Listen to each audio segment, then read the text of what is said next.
हाँ जी, मेरे CMA inter के प्यारे भाई और बहनों, उम्मीद करता हूं आप सब बहुत अच्छे होंगे। दोस्तों, जैसा कि कल आपका पेपर हुआ सीएमए इंटर लॉ जून 24 का, उसका पेपर रिव्यू रहेगा। मेरी अकाउंटेबिलिटी की मेरे मैराथन से क्या 100 मार्क्स के पेपर फंसे हैं, क्या ऐसा सच में हुआ है, तो बस इसी वीडियो में जानेंगे, प्रूफ के साथ जानेंगे एक एक चीज। एमसीक्यू का डिस्कशन करेंगे, थोड़ी एक आध जगह कुछ एरर्स है वो डिस्कस करेंगे, बहुत ज्यादा इंपैक्ट नहीं है उसका एग्जाम में। स्टूडेंट के रिव्यू के बारे से बात करेंगे, आपका क्या एक्शंस होना चाहिए अगला, ये बात करेंगे। और जो भी चीजें मैं आपको अभी दिखाऊंगा, कुछ आंसर्स दिखाऊंगा, कुछ एमसीक्यू के बारे से बताऊंगा, उसकी लिंक, उसकी पीडीएफ की लिंक इसी वीडियो के डिस्क्रिप्शन बॉक्स में आपको मिल जाएगी, आप वहां से इसको अवेल कर सकते हैं। तो दोस्तों फटाफट शुरू करते हैं। मैं बताना चाहता हूं, पेपर बहुत ही ईजी पेपर था। अगर आप मेरे रेगुलर स्टूडेंट हो तो आपको कोई प्रॉब्लम नहीं आई होगी। आप YouTube वाले स्टूडेंट हो, आपने मेहनत की उस YouTube के रिवीजन लेक्चर के साथ साथ, कोई प्रॉब्लम नहीं है। YouTube के स्टूडेंट से कोई एफर्ट नहीं है तो थोड़ी बहुत तो प्रॉब्लम आई होगी। सर क्या इससे हम ये समझे कि सर बढ़िया YouTube से क्लास कर लो और पास हो जाओ? The answer is no. बहुत सारे स्टूडेंट ऐसे होते हैं जो YouTube के लेक्चर से नहीं पढ़ पाते, उनको एक स्पून फीडिंग चाहिए होता है। उनको ऐसा होता है कि मैं थोड़ी मेहनत करूं और लगभग सारा एफर्ट एक सर या मैडम लेके ले, तो उन स्टूडेंट्स के लिए YouTube के लेक्चर बिल्कुल भी प्रेफरेबल नहीं है। तो आप अपने एक्शंस इसी हिसाब से चूज करिएगा, आप कितने हार्ड वर्क करें। जीवन में आगे बढ़ते हैं फटाफट। आपको मैं बताना चाहता हूं, सबसे पहले एमसीक्यू में कोई भी एक्सप्लेनेशन देने की जरूरत नहीं थी, क्योंकि कहीं पे भी हमको एक्सप्लेनेशन देने के लिए बोला नहीं, सीधा बोला करेक्ट ऑप्शन को चूज करना है। फटाफट मैं एमसीक्यू पहले डिस्कस कर देता हूं, फिर मैं आपको अकाउंटेबिलिटी बताऊंगा। अकाउंटेबिलिटी का मतलब ये है, अगर आप देखोगे तो मैंने हर एमसीक्यू के बाजू में अपने यूट्यूब के लिंक दिए और अपने कमेंट्स बताए हुए हैं भाई साहब, कि देखो सेल बाय ऑक्शन के लिए मैं वेलकम मूवी का एग्जांपल दिया था। आप जैसे ही इस लिंक को क्लिक करोगे ना, इमीडिएटली सिर्फ वही एमसीक्यू खुलेगा जो मैंने अपने यूट्यूब रिवीजन लेक्चर में डिस्कस किया हुआ है। इंप्लाइड अथॉरिटी हो गया, वेलफेयर मेजर हो गया। अब वेलफेयर मेजर में मैंने बताया था कि देखो, पहले एमसीक्यू में चैप्टर 3 में पूछा था कि चैप्टर 3 के अंदर क्या है बताओ, फैक्ट्रीज एक्ट के चैप्टर 3 में क्या है। आगे चैप्टर 4, 5 में भी पूछ सकता। तो जैसे ही आप इस वीडियो लिंक को क्लिक करोगे ना, इमीडिएटली आपको वो रिडायरेक्ट करेगा मेरे उसी एमसीक्यू में, एग्जैक्टली वेलफेयर वाले एमसीक्यू पे रिडायरेक्ट करेगा।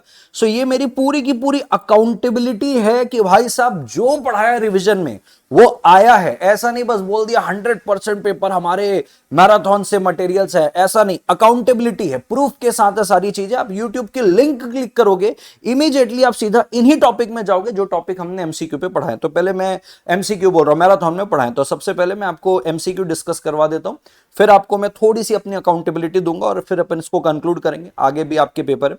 सबसे पहले कौन सा मेजर सोर्स नहीं है लॉ का, तो सीधी सी बात है भाई, एग्जीक्यूटिव ऑर्डर। कस्टम सोर्स है, जुडिशियल सोर्स है, लेजिस्लेशन तो सोर्स है ही भाई, एग्जीक्यूटिव ऑर्डर सोर्स नहीं है। एजेंट एम्प्लॉयड रहता है अनदर पर्सन के लिए, किससे कॉन्ट्रैक्ट करता है, किससे डील करता है, थर्ड पर्सन से। ऑक्शन में अगर प्रिटेंडेड बीडिंग होती है तो बायर के ऑप्शन में वॉइडेबल रहता है। इस पे से कौन सा टाइप ऑफ एंडोर्समेंट नहीं है, तो भाई साहब ब्लैंक एंडोर्समेंट होता है, फुल होता है, रिस्ट्रिक्टिव भी होता है, रिटर्न नहीं होता। Employed authority of a partner to carry on the business of the firm, इसमें मैंने बोला था भाई इस पे सवाल बनेगा और एमसीक्यू पे आया है, तो इसमें यूजुअल में आंसर रहेगा। चैप्टर 5 बात करता है वेलफेयर मेजर की। सेक्शन 55 बात करता है ऑफेंसेस बाय कंपनी की। एसोसिएट कंपनी बोलते हैं जिसपे सिग्निफिकेंट इन्फ्लुएंस रहता है लेकिन वो सब्सिडरी नहीं रहती। एनुअल रिटर्न कौन साइन करेगा, अगर कंपनी सेक्रेटरी नहीं है तो डायरेक्टर साइन करेगा।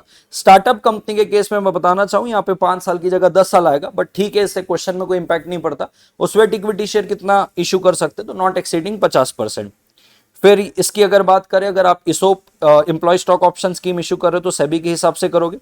ऑडिटर को अगर ओपिनियन लगता है कि वो डिससेटिस्फाइड है कंपनी के सारे इंफॉर्मेशन से, तो डिस्क्लेमर देता है। हर लिस्टेड कंपनी को एक विजिल मैकेनिज्म बनाना है जिसमें डायरेक्टर और एम्प्लॉय अपने कंसर्न बता सके। इस पे से कौन सा इमोशनल इंटेलिजेंस का एट्रीब्यूट नहीं है, तो कॉर्पोरेट मैनेजमेंट नहीं है। और पब्लिक ऑफिस अगर कोई होल्ड करता है तो उसको इम्पार्शियल होकर बिना डिस्क्रिमिनेशन के काम करना है, मेरिट्स पे काम करना है, वो ऑब्जेक्टिविटी वाला उसका प्रिंसिपल होता है। अब मैं एक एक करके आता हूं दोस्तों। 2A 2B 2 3 ये जितने भी आपको दिख रहे हैं सब हमारे मैराथन और मटेरियल से आए थे। ऐसा कोई सवाल ही नहीं था जो हमने अपने रेगुलर क्लास या मैराथन पे नहीं किया था। बट डेफिनेटली मैं बताना चाहूंगा, जैसे ये वाले सवाल है 8A, ये तो एज इट इज हमारे बुक से उठ कर आ गया था, एज इट इज उठ के, बस इसका नाम चेंज कर दिया। हमारे वाले में अजय नाम था, इसमें अमल कर दिया। सेम क्वेश्चन आए थे। आइए मैं थोड़ा सा आपको रिव्यू देता हूं फटाफट। जैसे कि मैंने आपको बताया, पीडीएफ आपको इसी वीडियो के डिस्क्रिप्शन बॉक्स में मिल जाएगी। अब एजेंसी के ऊपर जैसे मैंने आपको बताया, देखो यहां पे मैंने कमेंट्स लिखे हुए हैं। जब आप मेरे इस वीडियो को लिंक को क्लिक करके जाओगे ना, इमीडिएटली आप उसी वीडियो में जाओगे, बाजू में लिखा हुआ है कि दिसंबर 2018 के एमसीक्यू में पूछा है, आगे भी पूछ सकता है। मतलब एमसीक्यू तक हमारे मैराथन से हिट हुआ है। ये सारे कमेंट्स मैंने बाजू में रखे हैं। एनुअल रिटर्न वाले में आप जाओगे तो देखो मैंने यहाँ पे कमेंट लिखा हुआ है कि भाई एनुअल रिटर्न सेक्शन 92 घोट के पी के चले जाना, इस पे सवाल बनेगा यानी कि बनेगा, या तो एमसीक्यू बनेगा या तो लॉन्ग फॉर्म क्वेश्चन बनेगा, और सवाल उस पे बना है। इस पे मैंने साफ बोला था, startup company sweat equity share limits के ऊपर एमसीक्यू बनता है। आप क्लिक करना बस इसको, आप इसको क्लिक करना, तुरंत आपको वही वीडियो मिलेगा जिसपे मैं वही लिमिट्स पढ़ा रहा हूं और बोल रहा हूं कि एमसीक्यू में पूछेगा, और ये पूछा है। भगवान की कृपा थी कि जैसे जैसे चीजें चल रही थी, पढ़ा रहे थे, वो सारी चीजें पूछी हुई है। बराबर है क्या? विजिल मैकेनिज्म में मैंने गौरव तरोजा फ्लाइंग बीस का एग्जांपल दिया था, वो पूछा हुआ है।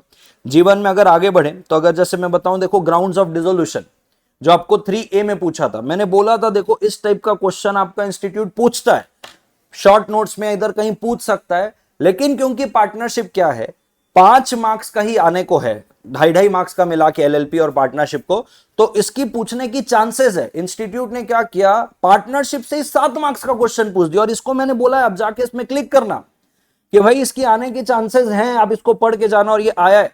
और ये हवाबाजी नहीं, आप वीडियो को क्लिक करो, वो सबूत है, आपको दिख ही जाएगा वो सारी चीजें। पावर ऑफ इंस्पेक्टर के बारे से बात करूं तो मैंने आपको साफ अपने मैराथन में बोला कि अब आपके नए सिलेबस के मॉड्यूल से ये हट चुका है, लेकिन फिर भी इंस्टीट्यूट इस प्रकार के सवाल पूछता है, एक बार पढ़ लो, समझा देता हूं, लिख क्या जाना। लिटरली आप जाओगे तो आप देखोगे, यहाँ पे देखो मैंने कमेंट लिखा हुआ है कि वैसे तो मॉड्यूल से हट चुका है लेकिन पूछ सकता है, और इसको पूछा गया। तो मैं एक सेफ्टी मेजर लेके चल रहा था, जो जो चीजें सिलेबस से हट चुकी थी बट फिर भी लग रहा था कि पूछ सकता है, उसको पढ़ाया था और वो पूछा। सिक्योर डिबेंचर में आप जाना, मैंने यही बोला कि वैसे तो आज तक इसमें सवाल पूछा नहीं है, लेकिन ट्रस्ट डीड के ऊपर पूछा तो ये भी आपके लिए रेलेवेंट है, और लिटरली ट्रस्ट डीड को छोड़ के इससे ही सवाल पूछा। आप क्लिक करो, इस वीडियो की लिंक को क्लिक करो, तुरंत आप उसी टॉपिक में जाओगे। ये पूरे अकाउंटेबिलिटी के मैं साथ आया हूं। डिस्क्वालिफिकेशन ऑफ डायरेक्टर में आपको क्वेश्चन नंबर 8 पे पूछा कि एडिशनल डायरेक्टर अपॉइंट किया है, एक शेयर होल्डर ऑब्जेक्ट कर रहा है कि भाई इसकी क्वालिफिकेशन नहीं, कॉम्पिटेंट नहीं है। मैंने आपको साफ पढ़ा है डिस्क्वालिफिकेशन में कि घर की मेड को भी आप डायरेक्टर बना सकते हो, कोई क्वालिफिकेशन नहीं है, डिस्क्वालिफिकेशन है। आपको इंडिपेंडेंट डायरेक्टर नहीं बना रहे हो जिसके लिए आप पूरी देखोगे कहा था। तो आप जैसे ही देखोगे, देखो यहां पे मैंने कमेंट लिखे हुए कि मैंने आपको क्या क्या बोल के पढ़ा, और उन्हीं पॉइंट में सवाल आए। ऑडिटर के लिए अगर मैं बोलूं तो ऑडिटर के लिए आपको मैंने बोला था बहुत बड़ा आपकी मॉड्यूल में, मैंने चार्ट फॉर्म में आपको पढ़ाया, इतना ही पढ़ना और इतना ही लिखना, वो 7 मार्क्स में आ गया। आप क्लिक करना वीडियो में, आपको क्लियर हो जाएगा। तो जितनी सारी चीजें हैं ये सब के सब, ये तो एज इट इज उठ के आ गया। देखो आपका इंस्टीट्यूट अक्सर इन्फोर्सिबिलिटी के ऊपर क्वेश्चन पूछता है, और वहां पे मैंने साउंड माइंड के ऊपर क्वेश्चन कराया था, एज इट इज क्वेश्चन उठ के आ गया। अब जाके देखिए वीडियो में, सेम क्वेश्चन है एज इट इज। जाते जाते मैं आपको दिखाना चाहता हूं अपने स्टूडेंट्स के कुछ हमको कमेंट्स आए कि सर मजा आ गया, सर आपके चार्ट लेके गया था एग्जाम सेंटर में, सब उससे ही पढ़ रहे थे। ये राघव भाई साहब का मैसेज आया है, यहाँ पे प्रियन काकू जी का मैसेज आया है। आप सबका मैसेज मैं बखूबी पढ़ रहा हूँ, आपको जिसको भी इसको देखना होगा आप इसको पॉज करके देख सकते हो। सबके मैसेज मैंने देखे, बहुत सारे ऐसे, मैं जितने पलटाते जाऊं उतने कम है। Thank you so much all of you, आपके सबके मैसेज मेरे को मिले, बहुत प्यार मिला। मैं रिक्वेस्ट करना चाहता हूं बाकी जितने भी लोग हैं आप प्लीज कमेंट करके बताएं आपको इस मैराथन से और मेरे मटेरियल से कितनी हेल्प हुई। आप मेरे रेगुलर स्टूडेंट हो, यूट्यूब स्टूडेंट हो, कैसा गया आपका पेपर। आपका जितना कमेंट आता है ना, कि आपका जितना एक एप्रिसिएशन आता है, उतना हमको मोटिवेशन मिलता है कि हम आगे आपके लिए बढ़ चढ़ के और कुछ करें। मेरे मैराथन से, मेरी इस अकाउंटेबिलिटी से आपको जितनी भी हेल्प हुई होगी, इसके लिए एक लाइक तो बनता है। कमेंट्स में जरूर बताइएगा आपका पेपर कैसा गया। चैनल में न्यू हो तो लाइक सब्सक्राइब शेयर तो कर ही दो भाई साहब, फ्रूटफुल कंटेंट आते रहता है। थैंक यू सो मच दोस्तों, take care, bye bye. I wish you all the best for upcoming examination, bye.